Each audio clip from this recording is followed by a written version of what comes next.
And welcome into a post-game week one edition of Fourth Down in the Steel City. Kicked in the teeth is one way to put it. That's the way Mike Tomlin put it. It was all kinds of ugly from start to finish for the Steelers today, losing 30-7 to the San Francisco 49ers in their home opener. We are going to break it down from front to back, top to bottom, and try to find some sort of silver lining in this thing moving forward.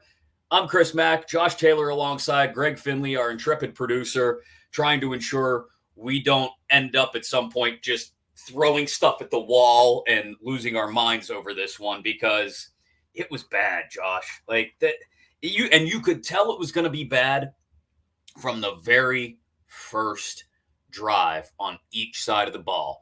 Very first drive on each side of the ball, you've got a Steelers 3-and-out, and you've got the 49ers essentially walking down the field. And they did. They walked down the field, 7 plays, 54 yards in less than 4 minutes after the Steelers went -5 yards on 3 plays.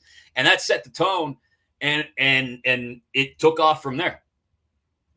Well, the good news for me is I have nothing in this room to throw against the wall because it's completely empty. Because I'm in a room that's still being renovated. So that's the one thing I got going for me at the moment. But you're right. The way these first drives look for each team, and honestly, it's not even as much about how one team was just so dominant and one wasn't. It was more or less about how everything worked for one team and how everything didn't work for the other one. And for the Steelers, it was not as terrible as it probably looked on its face when you saw that first drive. Okay, Deontay Johnson falls. So you can't convert. And you're like, okay, that doesn't seem too terrible. But then San Francisco gets the ball, and they just start converting. They just keep going. And George Kittle on the 4th down, the guy who we didn't know if it was going to play, he ends up playing and converts on the 4th down in that first drive. Pat and then Pete falls over at the goal line. Bang. Pat P falls in the red zone, and they score a touchdown. Now you're going, okay, now this looks a lot worse, and it's more concerning. And it just snowballed from there. And you talk about we talked about this all week. We talked about the things that could go wrong or the things we could see from this team or the things that certain people were capable of doing. Well, Chris, all those things happened on San Francisco's end at the same time. Nick Bosa didn't make that much of an impact as far as productivity, but his presence was felt. You knew he was there because he might not have gotten to the quarterback, but he made sure that someone else did if he didn't. And Deebo Samuel – and some of those other guys we talked about on the defensive side of the ball too, Fred Warner, Hufanga came up big in a couple of spots. Charvarius Ward, who at the last minute we didn't know if he was going to play or not, he shows up and he makes some plays. And that was just on the one side of the ball. And then you go into the offensive side of the ball. Debo's making plays, and Brock Purdy looked like the first round pick, and Kenny Pickett looked like the Mr. Irrelevant. Yeah, that's the best way to put it. And it's not even as much about how Brock Purdy was that spectacular. It's just Brock Purdy had the easier day because the guys around him were executing. Because Brock Purdy had time in the pocket. Brock Purdy had receivers that were staying on their feet and hanging on to the ball when he threw it to them. And Brock Purdy also, here's where he is separated from Kenny Pickett. Brock Purdy's clock was a lot slower. To borrow the Clint Hurdle phrase, his heartbeat was a lot slower. He was completing passes that were, within 12 yards in front of him. He was doing the things that Kenny Pickett did not do. That's why Brock Purdy, it wasn't that he was that great of an efficient game. He just did the things he needed to do. And the thing with Kenny Pickett last season, in those last 9 games when they went 7-2, the thing that made Kenny Pickett look so good was that he just did those small things he needed to do. And he couldn't do them today, Chris. He just could, for whatever reason, whether it was him, whether it's people around him, whether it was pressure in his face, he just could not do those little things that he needed to do. Well, the game came down first and foremost, and the Mike Tomlin quote, we got kicked in the teeth in many different ways, is true in what I think is the number one reason the 49ers won this game and won it so decisively. They did exactly what we talked about. I think it was on Wednesday or Thursday. They out-physicaled the Steelers. They literally beat them up, Josh, in the trenches specifically. Their D-line beat up the Steelers O-line. To your point, Kenny didn't have a lot of time in a lot of instances, and the run game had no room when they did try to use it before they got down big. On the other side of the ball, the offensive line just ripped open holes for Christian McCaffrey. And so you take a very good running back, and they protected Brock Purdy pretty well most of the time, although we'll get to TJ Watt in a little bit. They dominated up front on both sides of the ball. And when you get as dominated as the Steelers did up front, there's just you could tell the drive at the end of the first half aside, you could tell that they were kind of having their heart snatched from them, right? Snatched right out of their chest. Yeah. They were just getting punched in the face. Well, they were snatching Steelers chains all day. It was, but Chris, my grandma gave me that chain. My grandma gave me that chain. But like we talked, like you said, we talked about this, and I could feel how some people were just like, "Why are you saying so much about this defense?" And my first response is, A, have you actually watched them play before? Because if you're watching this game going, are the 49ers always as good? Yeah, they're always that good. This was the number one defense in points allowed last season. This was the number one defense in yards allowed last season. This was the number 2 team in first downs allowed. They were number 2 against the run. They were this good all along. This was what they were. And I got to pull this up on my phone because this was something I saw the other day. It was a graphic. They've got the highest paid edge rusher in the league. They've got the 3rd highest paid inside linebacker in average annual value in Fred Warner. They got the 5th highest paid defensive end in the league in total value at Armstead. They got the 6th highest paid defensive tackle in average value in Javon Hargrave. They have all these guys on this team that are really good at what they do, and they get paid really well to do what they do. And we even talk about how highly paid the guys on offense are. Because George Kittle, highest paid tight end in the league, highest paid fullback in Juszczyk, highest paid offensive lineman in total value in Trent Williams, whom I saw pulling on a running play, and it just didn't seem fair that guy is pulling as a tackle and just clearing out entire sides of people. Highest paid running back at average annual value, Christian McCaffrey. And then Deebo Samuel, he's the 7th highest paid receiver in the league, but he's still making a good bit of money. But guess what, folks? When we talk about how good this team is and how highly paid these guys are today, you saw where the money goes. You saw why all these guys are getting paid so much, and you saw why people in San Francisco, including Sterling Bennett, who we talked to this past week, said, hey, it's Super Bowl or bust in San Francisco, and you saw why on the field today. And you saw, conversely, if you want to talk about the 2nd highest paid defense in the league, you saw one guy show up. Cam Hayward gets dinged up about halfway through, tries to come back, then leaves. Minkah didn't show up except to get in a little bit of a scrum towards the end of the game. Pat Pete on and off, but mostly off today, getting beat on the first touchdown by Ayuk. Slipping and falling, but it also looked like he got beat there. He and this is a defense, the Steelers defense, and that's also paid pretty well. But the difference was with the Niners defense, it's across all 3 levels of the D, where you have players who are compensated well. And once again, we were reminded, as I saw, I think Deebo Samuel at one point, maybe Brandon Ayuk at another point, George Kittle on an occasion or two, run across the middle of the field with an inside linebacker desperately running after them in coverage. The same thing we've seen, a tradition unlike any other. I fully expect Jim Nantz to come into my ear when he sees that and go, oh, here we go, right around Amen corner. It's another Steelers inside linebacker chasing a tight end or a slot receiver. It happens constantly, Josh. That still hasn't been fixed. Now, I will say this. I thought it was interesting. I just saw snap counts come out, and Cole Holcomb led those inside linebackers with 52 snaps. Quan Alexander had 45. Elandon Roberts only had 28. Now, he did not look great in coverage. I saw him leave 1 or 2 guys open in the middle of the field, but Elandon Roberts wasn't hired to cover people. Elandon Roberts was hired to come up and smack guys in the run game, which he did today. And you would suspect that would have put him on the field more late in the game when the Niners had a greater propensity to run. But I found that interesting. I guess the greater point here is that those question marks we had about those 3 spots on the defense, nickel corner, inside linebacker, and strong safety, there's still giant question marks. I'd say 2 of them pretty much got rendered moot as far as nickel corner and strong safety was concerned, because most of what you saw was either with the inside linebackers or with the corners on the outside. It was the corners on the outside that were having the rough day. The nickel corner really didn't need to be mentioned because you didn't see as much there. But the outside corners are, man, they were having themselves a bad afternoon because you mentioned Patrick Peterson. Levi Wallace didn't look too impressive either. He had himself a day. And Chris, I feel like I want to overnight some aloe vera to Levi Wallace's house to take care of those burns because I'm telling he's got to be. But you and I talked about this because we talked about the whole thing with matching up with McCaffrey and Kittle and Samuel. And sometimes you'll forget, oh, yeah, Brandon Ayuk is on this team. That's exactly what happened.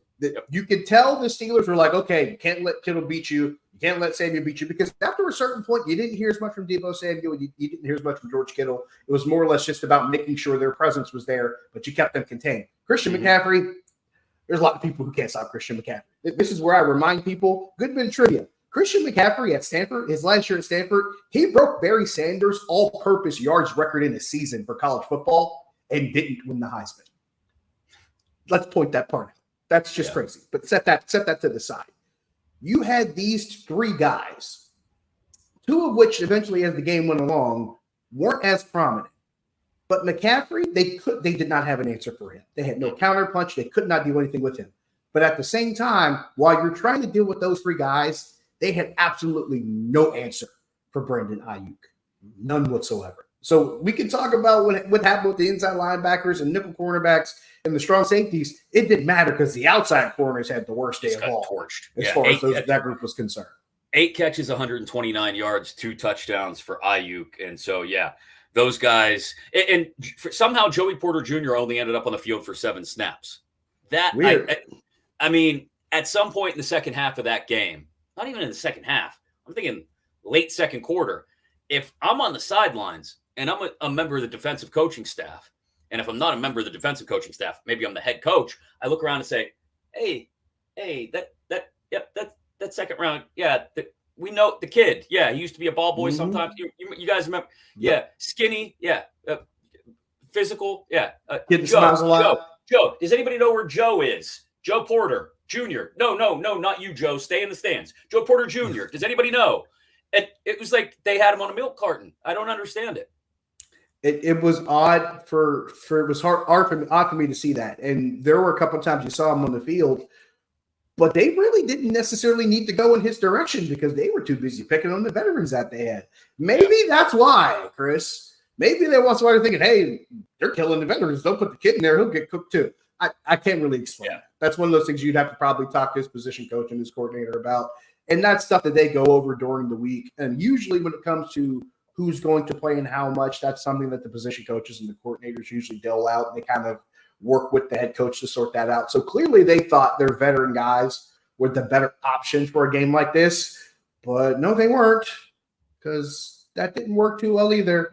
So now my question would have been, when you get to the second half of the game and San Francisco started to empty their bench a bit, they started shuffling some guys in late in the third quarter going into the fourth.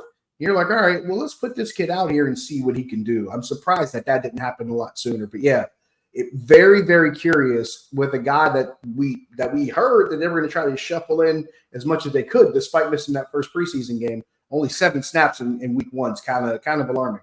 Yeah, and a handful of injuries on that side of the ball too, or at least a few. Cam, we mentioned him earlier with a groin. DeMarvin Leal, a tricep arm injury. Those two are big.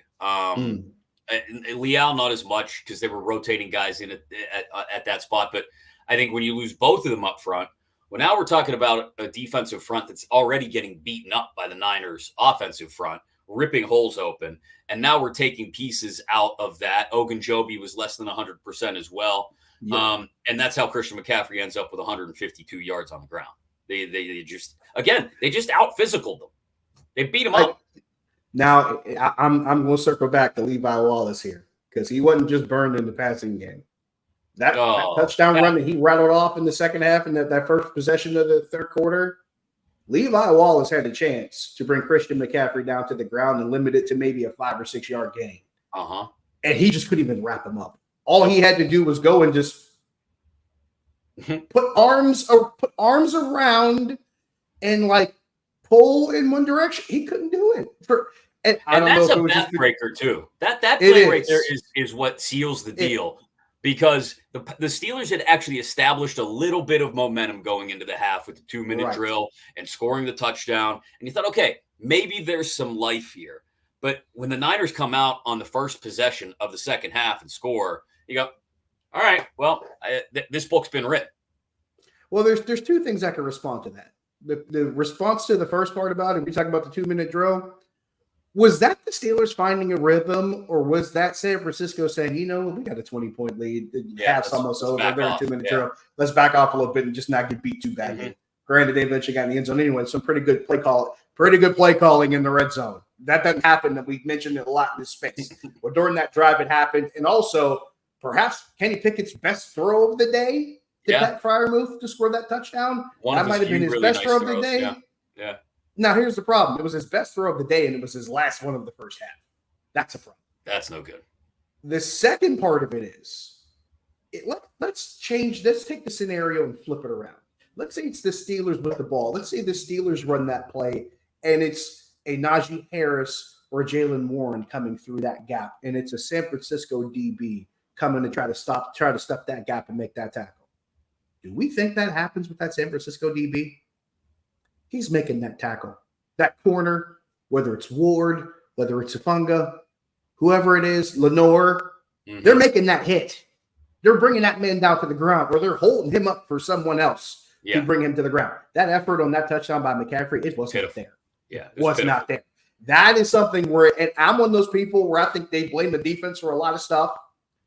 That's on the defense there. Effort there is bad, and you got to be held accountable. They're going to watch that tape when they sit down for that, and someone's going to point at him and be like, this can't keep going on. This can't keep happening, because that was bad. That looked really bad. And like you pointed out, that's one of your veterans. That's a veteran guy. That's not a Joey Porter. Yeah, not Porter. It's Wallace. And that's part of why I'm like, maybe they want to put the kid in there because the vets can't get it done.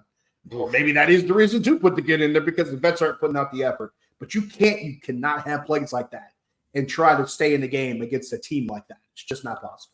The one silver lining to this whole defensive performance, the one silver lining that kept me from wanting to launch the entire defense into the sun, was Trent Jordan Watt showed up in a big way. Had all 3 sacks for this team, had 2 forced fumbles, I believe it was, nearly recovered one.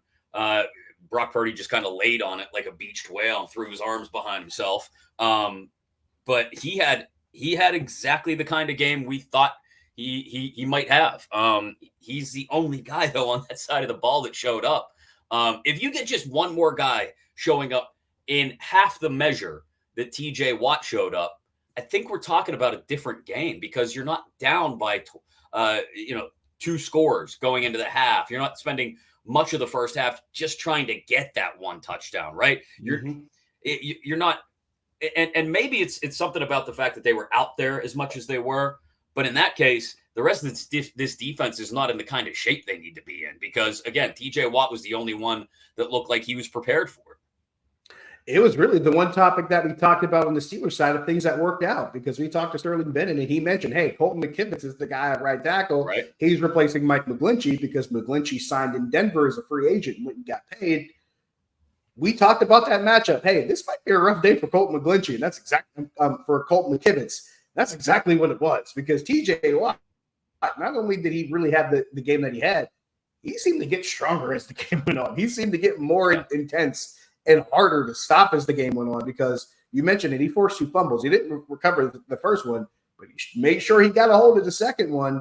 And I made the joke in our group text. I'm like, just build the whole plan out of TJ. Clearly, that's what you need to do, because he seemed to be the only guy that was really playing for anything. And this is one of those things where you talk to those more established veterans, and they're like, after a while, and this is something Ike Taylor should talk about when I produced his radio show for him. He's like, sooner or later, you got to play for pride.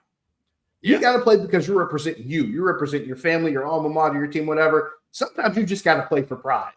TJ Watt looked like a guy who was playing for pride in that second half. He looked like a guy who was playing for pride in that entire game, and he was whooping Colton McKivitz like a guy who was playing for pride. All right, that's one side of the ball. When we come back, we flip it over. to the other side of the ball, because I don't think any of us, especially after the way they performed in the preseason, expected the Steelers offense to look this bad in the regular season. Plus, maybe a little bit of hope, maybe a little bit of a silver lining going forward. Just looking at the schedule, we'll get into that as well, as week 1 is officially in the books, and it did not go the way anybody expected to. Steelers lose to the Niners 30-7. This, a post-game edition of Fourth Down in the Steel City. Welcome back in Fourth Down in the Steel City alongside Josh Taylor. I'm Chris Mack. We are breaking down week 1 in an ugly loss to the San Francisco 49ers, 30-7. Everybody was jacked up. It felt like, Josh, I saw this. I did the pregame show for the Fan down at Rivers Casino, and it felt like a lot of people were excited. There was an energy about this thing because it was the first time they had opened at home in, 8 or 9 years.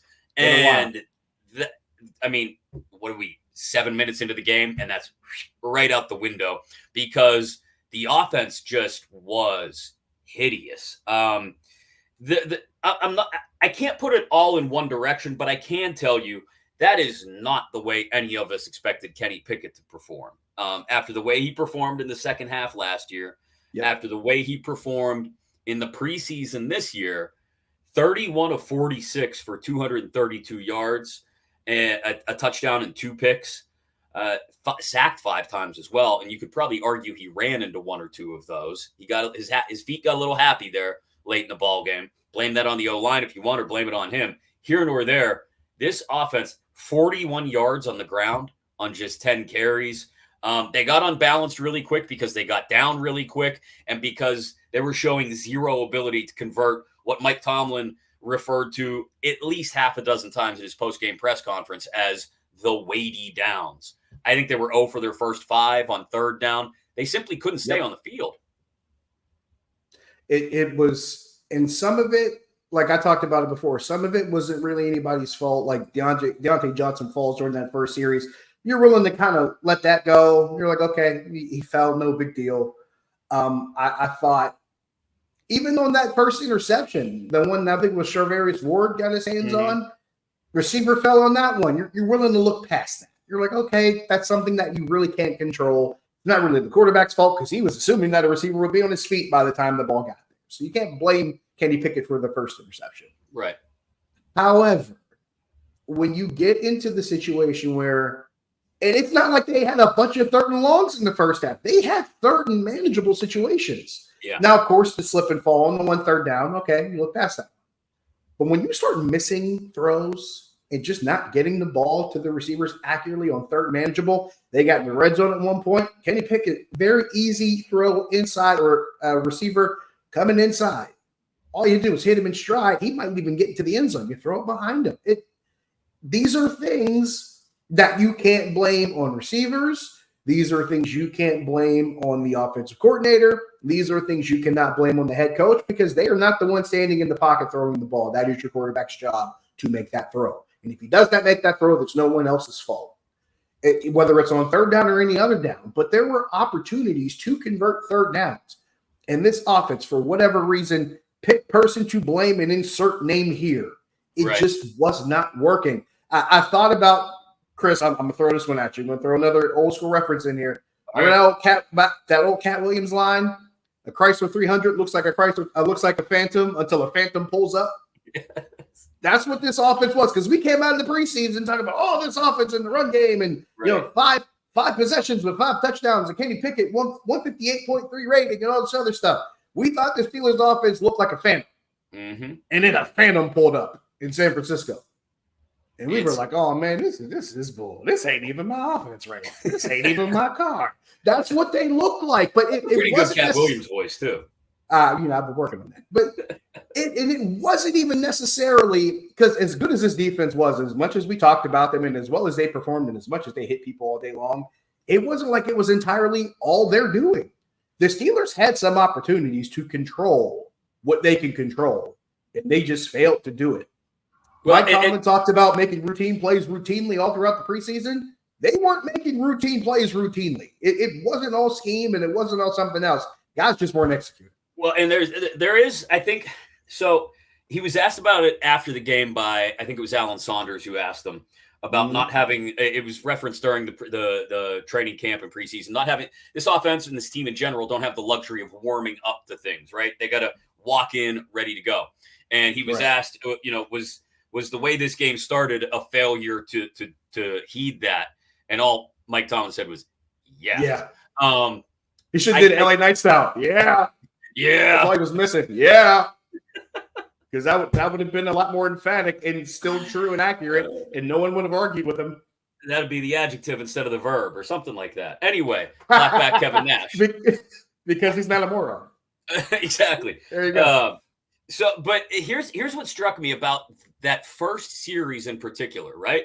And we saw, I think, the offense in the preseason succeed because this offensive line can be physical, right? Like you bring in Sayamalo. Dan Moore Jr. has become more successful because he's been willing to take the game to whoever's in front of them and punch him in the mouth. James Daniels is willing to do that. Mason Cole is willing to do that. This offensive line has finally started to look physical the way they need to have some level of success in the run game.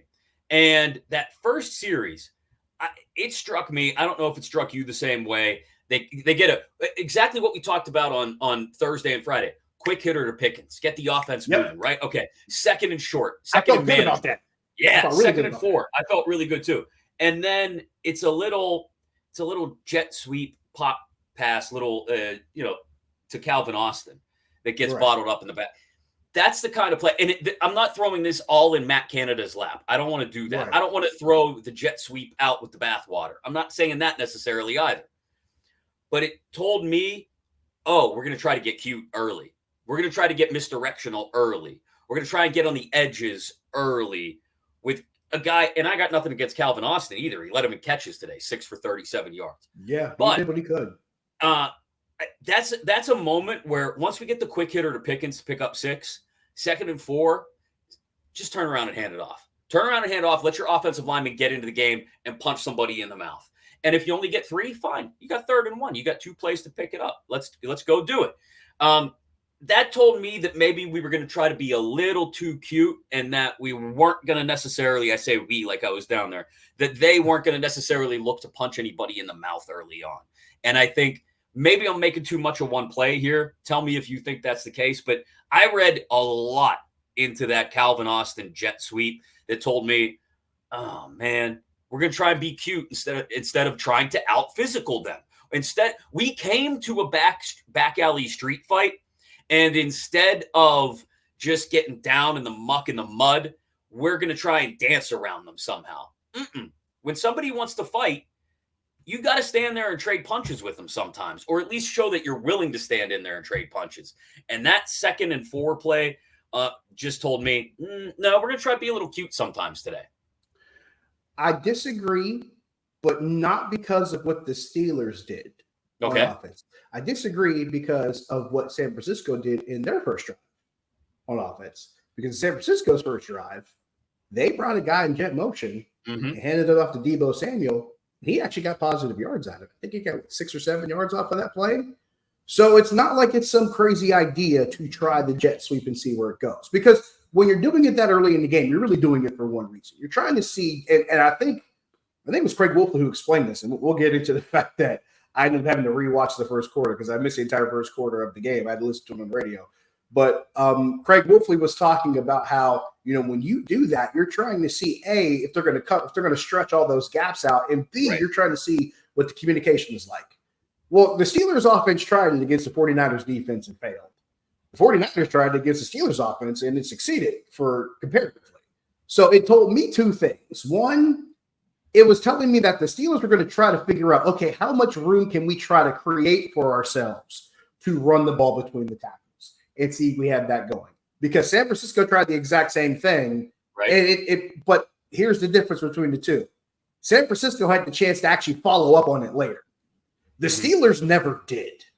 They never got a chance to really follow up on that and see if it could turn into something else for them. So it looked a lot worse even in hindsight, because even if they were trying to set themselves up for something later, that something later never even came because they were down by a couple possessions by the end of the first quarter. It never even mattered. And I think it's a great point about it, feeling out the opposing defense, trying to get an idea for how they're going to read and react to what you're doing. And I can totally understand that. And in that case, I'll even walk back my point a little bit and say, okay, that's fine. You want to they were trying to throw that jab we were talking about. Exactly. They were trying to do that. Slip a couple jabs early, that's fine. But when you find out that the jab isn't going to be effective, okay? Like the Najee Harris stretch play on first down, the next possession goes nowhere. They lose 2. Right. And you start to get a read on the fact that the Niners are they're not going to let you stretch things out. They're not going to let you get horizontal. That's when you said that was coming. You said that was coming. You said they were going to take the runaway. And that's when you say, okay, you're not going to let us stretch out. You're going to put 8 in the box. We'll fight a little fire with fire then here, okay? Mm-hmm. Then that's when you bring your second tight end in.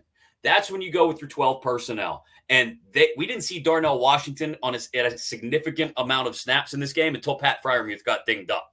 And when Darnell Washington got in there, what did he do? Put Nick Bosa on his back. You pancake Nick Bosa, because I texted you about that. I'm like, I know you saw that. Yes. I was paying attention to it. I was drizzling some syrup on top of Nick Bosa while he was down there. That was Salt Bay time right there. So when you realize that you're not going to be able to run some of that zone read stretch stuff to the outside because they're going to fill the gaps because they've got 8 in the box and Hufanga's just crashing down all the time. And they see it every day in practice, and they do it better than anybody on the offensive side. Right. They know what's coming. So you've got a couple of options there. If you really still want to try to run the ball, then you know what? You got a fullback on this roster. He's kind of a hybrid H-back, Connor Hayward, but put him in there. You've got 2 tight ends that you really trust in Freiermuth and Washington. Washington blocks like a tackle. We've heard how many people talk about him as the 6th O lineman, right? Put him out there. Let him block. There was very little. And again, I don't try to throw everything on Matt Canada's back because not everything is his fault. But it seemed to me there was very little adaptability or adjustment for the little brief window of time that they had to adapt and adjust before they got down 17-0. They had a couple of possessions there where they could have gone, okay, they're not going to let us stretch the field horizontally. Let's see if we can punch them in the mouth and just push some things forward vertically that way.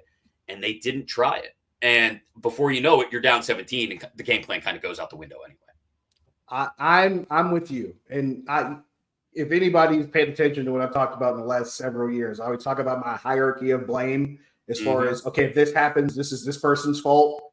I'm not one of those people that's going to blame the offensive coordinator if a pass doesn't go well because someone either missed a block or someone just didn't catch it. That's not the offensive coordinator's fault. But to your point, if you know that the defense is not going to give you a lot of ground to try to run the ball a certain kind of way or try to go in a certain kind of direction, sometimes it doesn't hurt you to take a cue of what the other team does, because I don't think people who don't pay attention to X's and O's regularly pay attention to this. The Steelers do a lot of things on offense, believe it or not, that San Francisco does on offense. Oh, yeah, very similar. The problem is San Francisco is just way better at it. Once again, 300 looks like a phantom until the phantom pulls up. Yes. And that's what we got going here. Now, at the same time, also imitation is the most sincere form of flattery, because this is something San Francisco did that the Steelers did not do. San Francisco would get into run-style personnel, and they would get some run looks, but you know what they would do? They would throw out of those run looks. Oh, I was hoping to see that, and I didn't even see that. Thought. Play action? A wild thought? You see where I'm going with this. Now, granted, at some point, play action after a while becomes moot if you can't when you're down 17. Yeah. But you bring up a good point. And even if it's just to the point where I'm with you, bring in Connor Hayward, give them a look where Connor Hayward's kind of in an H-back position, and give us a throw concept out of it. Give us a throw out of a run look, because San Francisco did that quite a few times in the first half, and it worked for them. Now, granted, you can go back to the argument where they had McCaffrey and Deebo Samuel and George Kittle. They can do all that. That's true. But you also have guys that you brought into this organization specifically to perform certain roles in Matt Canada's offense. So you know the capability to do it is there. So if you brought all these people in there, if you're this fully functioning battle station like we thought you were after the preseason, use this opportunity to do things of that nature. Give us some passes out of run looks, or give us some runs out of passing looks. Either way, just do something a little bit different that the defense might not see coming. Another thing I was hoping to see, because we saw this last season, after the bye week, they came out against New Orleans. They gave us looks out of the pistol and ran Najee Harris out of the pistol.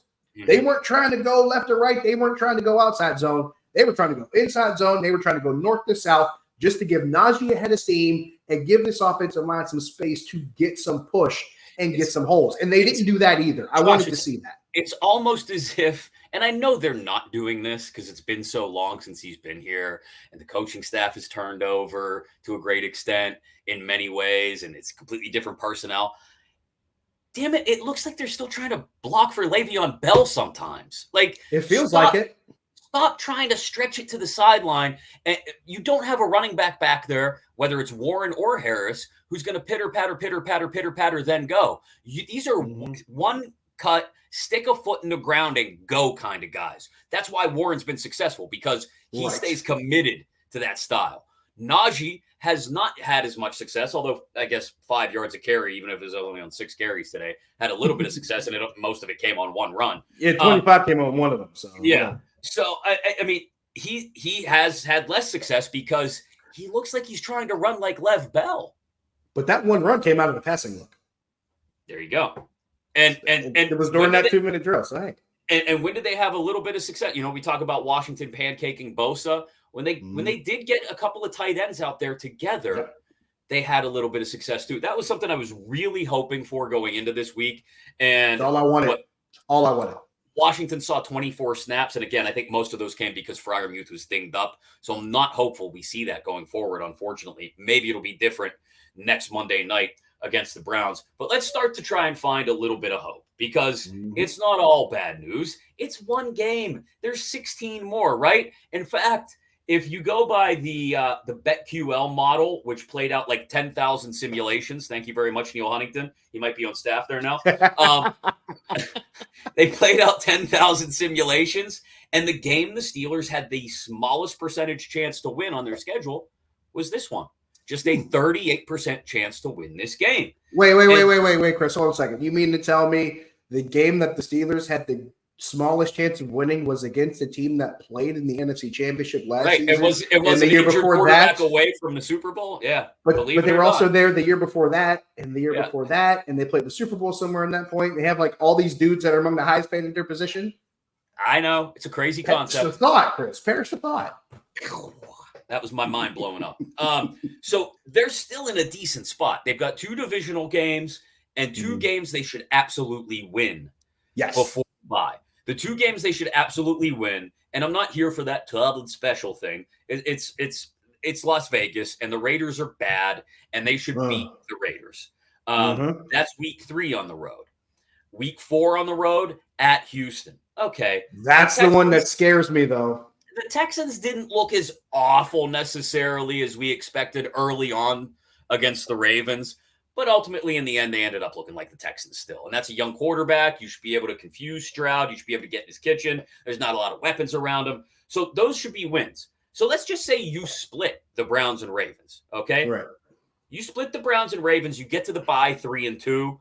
I'm not ecstatic over the moon doing cartwheels about it, but I'll take it because you come out of the bye and 4 of your next 5 are winnable. I mean, Rams, you do have to host the Jags, who I think are better this year than they were last year. But you host 3 in a row: Jags, Titans, Packers, and I think Titans. You got to win at least 2. You got to win at least 2 of those, and then you go on the road to Cleveland. So again, you win 3 out of those 5. Well, now we're 6-4, and before you know it, we've got 2 games left against the Bengals, but we got the Cardinals at home. We got the Patriots at home on a Thursday night. We got a trip to Indy. You know, you can find your way to 10 wins at that point. If you can just get through week 11, 6-4, and that's eminently possible given this schedule, you're in a spot to make the playoffs as a 6th or 7th wild card with 10 wins in the AFC. So the season is not over, despite how bad it looked today, I guess is my point. And all of that is true. I'm going to take one particular point you made and add a little bit of a caveat onto it. So we're talking about these 2 divisional games coming up. Yes, one of them is against Cleveland, but it is against Cleveland at home on a Monday night. And you just lost to San Francisco. You cannot afford to lose that game. Oh, no. And Cleveland's coming in with all the confidence of the world, having just smacked Cincinnati around. Yeah. You can't lose that game. No, you lose the Monday night at home to Cleveland. You put yourself in a situation where you have to win your 3 remaining games before the bye, or really start to get behind the 8 ball. Because you already just lost the home game in week 1, and losing on Monday nights, that's not really something the Steelers do that often in their franchise history. And losing Monday nights at home is even more rare. But losing the Monday night at home to Cleveland, that's like and you can't lose cardinal sin territory. And just due to the hard math of things, you can't lose AFC games. Like I hate to pretend. I hate to pretend like losing 30-7 to open the season is not a big deal. It is because of the way it happened. But losing to an NFC team, to be honest, an NFC championship caliber team, let's all take a step back. Let's take a deep breath. Okay, it was ugly, but it's out of the way. Now, down to brass tacks. You know what it is? You know what it is in essence? Like in college football, it's that non-conference game against a team from maybe a much stronger conference that you normally don't play against, and you're probably never going to see them again down the road. You might not even see them in the bowl game if you make it to one, and you knew you had to play up a little bit in your schedule, but you wanted to see just how good you are. You lost that game. You're like, okay, we took the loss. We got the rest of this conference here. We're ready to go. That's what that feels like. It's Texas Tech losing to Oregon, although that game was exactly. But it's not going to kill your hopes, your playoff hopes. Right. You start losing to the Browns at home in prime time, then to your point, that's one that looks really, really bad. And again, puts you in a spot where you got to win out going into the bye just to get to 3-2. Or you lose to Houston, or you lose to Vegas, or 2 of those 3, not even counting what happens in Baltimore. All of that starts to add up. And then you're in that bucket you were in last year after losing to the Jets, after losing some of these games against conference opponents that ended up like Miami, who were both ahead of you in the conference standings, and ultimately losing to both of those teams kept you out of a playoff spot. I will say this, Josh, if somehow things remain as bad as they were today through the next 4 weeks, and they arrive at the bye week 1 and 4, this will be Mike Tomlin's first losing season. Like, I know he's spun some magic before and gotten them back to 500 in the past, or back to just barely above that mark. It's not happening. If they don't start at least 2-3, more satisfactorily 3-2, they're not getting to 9 wins this year. They're not. Here's the frustration that I think, and I'm one of those people that when I hear people complain about, if you're okay with Mike Tomlin never having a losing season, you just accept mediocrity. No, you're just finding a reason to complain. Those people I take and go, just shut up. But there are other people who probably put it in a much better perspective, because it's not necessarily about the fact that, okay, another losing season, but you haven't gone anywhere, lost a playoff game. It's about how you're getting to those non-losing seasons. You can't keep going back to that well. This cannot be North Turner with the Chargers, where they're below 500 halfway through the season, and the second half of the season is save North's job. This cannot be that kind of scenario over and over again. You can't keep going to that well where you have to rally back to say, oh, great, look, see, we fought back and not have a losing season. You don't want to keep having that happen, because sooner or later, something's going to go the wrong way, and maybe that valve won't be there to pull when the time comes. Or maybe it'll just snap right off, and you're like, wait a minute, this didn't go the way we planned it. So you can't keep going back to that well. You bring up a good point. It's not the way we expected things to go week 1. But, again, not the end of the world. Bounce back, find your footing against the division rival in a primetime game at home, like you pointed out, in week 2. And there's a chance to get things set back onto the path that you hoped they would be after that really successful, really good-looking preseason. That'll do it for the post-game edition of 4th Down in the Steel City. Josh and I, alongside Greg Finley, will be with you throughout the week. We'll get you prepped for Mike Tomlin's press conference on Tuesday. We'll react to it after the fact, keep you up to date on what's going on in practices. A bit of a longer week this week as we'll build up to a Monday night game against the Browns. But we will be here for you. So make sure you have subscribed inside iTunes, Spotify, Stitcher, SoundCloud, however you do it. Push the magic button that gets you notified and gets those podcasts to show up as soon as we are done with them so you can stay up to date. Of course, your Odyssey app is the best way to do that. AUDACY. It's free. Go download it today if you haven't already. And of course, YouTube as well. You can watch the show because we know you guys, sometimes it's easiest to just pop that YouTube on, leave us over there in the corner, and while you're maybe doing some work, you're listening to us. It's called multitasking. I'm not good at it, but some people are. And so we appreciate however you digest this game with us. And again, we will be here with you throughout week 2 to get you ready for Steelers-Browns, a big Monday night game. Just 1 week away now. We'll be here all week for it on 4th Down in the Steel City.